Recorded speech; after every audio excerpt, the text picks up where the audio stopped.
पारा नंबर 30 में इज़ा समाउन फतरत, अगर आप इसको 70 मरतबा पढ़ेंगे तो इंशाअल्लाह यकीनन अल्लाह रब्बुल इज़्ज़त आपको आपकी हाजत ज़रूर अता फरमाएगा, बल्कि बेहतरीन सूरत में अता फरमाएगा।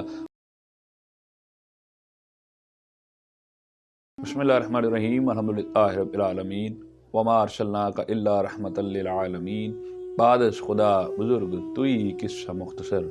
नाज़रीन, प्रोग्राम फ़िक्र सुकून के साथ आप सब के सुकून की फ़िक्र लिए मैं हूँ आपका मेज़बान अज़हर इकबाल साबरी। यकीनन हम मशकूर हैं उन तमाम अहबाब, तमाम दोस्तों के जो हमने कमेंट्स के ज़रिए, व्हाट्सएप के ज़रिए अपने पैगामात, अपने मैसेजेस देकर हमारी टीम का हौसला बढ़ाते हैं।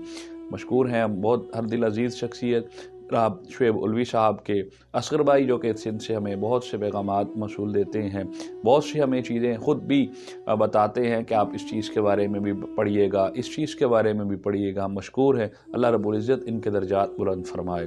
नाज़रीन मोहतरम, अगर कोई शख्स अपनी हाजत अपने रब की बारगाह में पेश करना चाहता है, उसे ज़रूर यकीनन पारा नंबर 30 की सूरह को ज़रूर कम से कम 70 मरतबा तिलावत कर लेना चाहिए। अगर कोई शख्स 70 बार इस सूरह को तिलावत करेगा और यकीनन अल्लाह रब्बुल इज़्ज़त वो जो हाजत अपने रब के हुजूर पेश करेगा और ख़ालिस नीयत से और ख़ालिस दुआ के साथ कि मौला तेरे अलावा कोई मेरी हाजत सुनने वाला नहीं है, तू ही मेरा मददगार है, सुना है बल्कि यकीन है कि तू ही मदद फरमाने वाला है, कायनात का कोई ज़र्रा तेरी रज़ामंदी के बगैर नहीं चलता है। हम तेरे हुजूर अगर अपनी हाजात को पेश नहीं करेंगे तो मौला किसके हुजूर अपनी हाजात को पेश करेंगे। इसलिए इस नीयत के साथ, एक इखलास की नीयत के साथ, एक पूरी पुरसुकून नीयत के साथ अपने वज़ू करें, अपने कमरे में तशरीफ़ ले जाएं और अपने रब के हुजूर पहले 2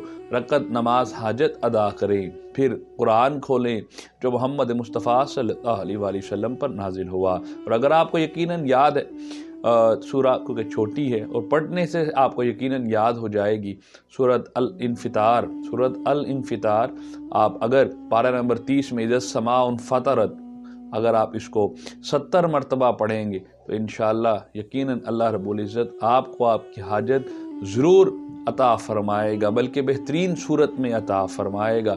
और अगर आप मुसलसल इसको पढ़ते रहेंगे, मुसलसल पढ़ते रहेंगे तो अल्लाह रब्बुल इज़्ज़त आपकी तमाम हाजात को ना सिर्फ पूरा फरमाएगा बल्कि उसमें बेहतरी भी जो आपके लिए मैसर होगी इंशाअल्लाह यकीनन उसको भी पूरा फरमाएगा।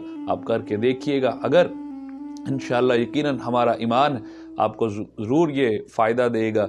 कोई भी हाजत जो दुनियावी हो या उखरवी हो जिससे आपको परेशानी हो रही है, यकीनन आप अपने रब की बारगाह में पेश कर सकते हैं। इजाज़त दीजिए फ़िक्र सुकून की टीम के साथ। अस्सलामु अलैकुम व रहमतुल्लाहि व बरकातहू।